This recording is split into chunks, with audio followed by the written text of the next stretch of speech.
Nosotros tenemos un protocolo, ¿verdad?, para evitar el contagio del coronavirus.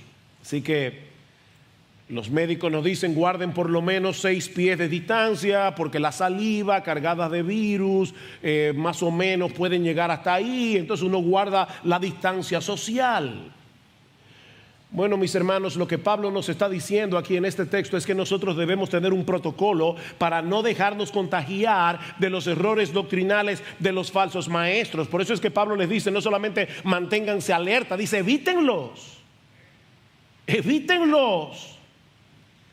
Esta gente sabe cómo convencer a los incautos, a los ingenuos, con palabras suaves y lisonjeras. Ellos te dicen lo que tú quieres oír. Y terminan dividiendo las iglesias, terminan arruinando a los que abrazan sus enseñanzas.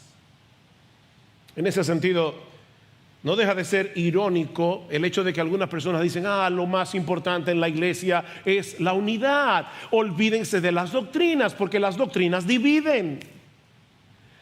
No, mis hermanos, la verdadera unidad se logra precisamente cuando tenemos acuerdo en las verdades doctrinales de la iglesia. Son las doctrinas las que producen unidad, verdadera unidad en la iglesia. Sí podemos tener criterios diversos con respecto a doctrinas que son secundarias. Hay aspectos de la fe que no nos vamos a perder por no estar todos de acuerdo en si el Señor viene 7 años antes de la tribulación o 7 años después o cuándo. Pero sí en que el Señor viene. Lo esencial es que Cristo viene. Los detalles de la venida no son esenciales. No que no sean importantes, es que no son esenciales. Nosotros podemos tener diferencias. Podemos tener diferencias de criterios en asuntos personales. ¿Recuerdan lo que Pablo nos enseñó en Romanos capítulo 14? Uno piensa que no puede comer de todo, otro piensa que sí, uno piensa que no se debe beber vino, otro piensa que sí. Bueno, hay diferencias de criterios en la iglesia, no hay problemas. Pero no con respecto a las doctrinas fundamentales de nuestra fe. Lo que Pablo nos está diciendo aquí es: divídanse de los que los quieren dividir. Hay una división saludable.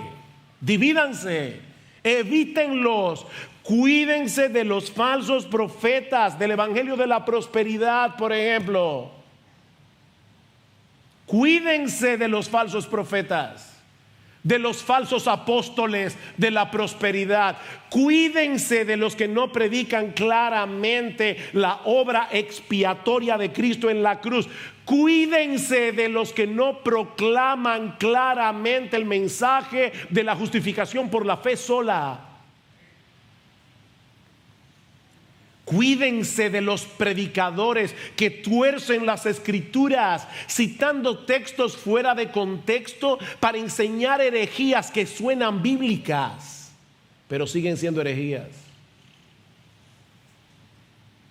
Observen con cuidado, mis hermanos, si lo que el predicador está diciendo es lo que el texto bíblico realmente enseña. Él está mostrando el texto en su contexto, porque de lo contrario vas a ser extraviado. Hace unos años, una hermana me escribió de otro país de América Latina y me decía: pastor, tenemos un problema. Nosotros estábamos en una mega iglesia del evangelio de la prosperidad, pero llegó un momento en que yo comencé a inquietarme con lo que el pastor estaba predicando. Así que esta hermana decidió escribir todos los textos que el pastor citaba en el mensaje, y luego llegaba a su casa y leía el capítulo completo donde se encontraba el texto que el pastor había citado, y poco a poco se fue dando cuenta cómo este hombre estaba hábilmente torciendo las escrituras para extraviar esta iglesia. Y me escribe una carta diciendo: ¿ustedes no tienen un pastor que enviarnos ahora? Mi hermano, no seamos ingenuos. el hecho de que una persona cite la Biblia no quiere decir nada. El diablo se la citó a Jesús en el monte de la tentación. No seamos ingenuos. Vean lo que dice el versículo 18. Porque los tales son esclavos, no de Cristo nuestro Señor, sino de sus propios apetitos, y por medio de palabras suaves y lisonjeras engañan los corazones de los ingenuos. El problema de esta gente no es intelectual, es moral. El Dios de ellos es su propio vientre, como dice Pablo en Filipenses capítulo 3 versículo 19. Ellos viven para su propio placer. ¿Y saben lo que hacen?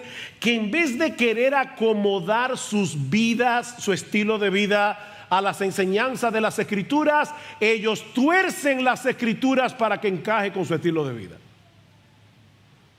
¿Ven el punto? Y no se contentan con hacerse daño a sí mismos. Pablo dice, no, ellos van por ahí tratando de engañar a los ingenuos con palabras lisonjeras, esparciendo su veneno por donde quiera que van. Como dice un comentarista, son oradores interesantes, cautivadores, convincentes y agradables. Y por eso, dice él, es fatal juzgar a una persona, a un maestro de las Escrituras, por su estilo, por sus modales, por su habilidad para hablar. Dice él, no, la verdad es el criterio para juzgar a los maestros de la palabra de Dios. Y repito, hermano, ningún creyente, ninguna iglesia está exenta de caer en esa trampa.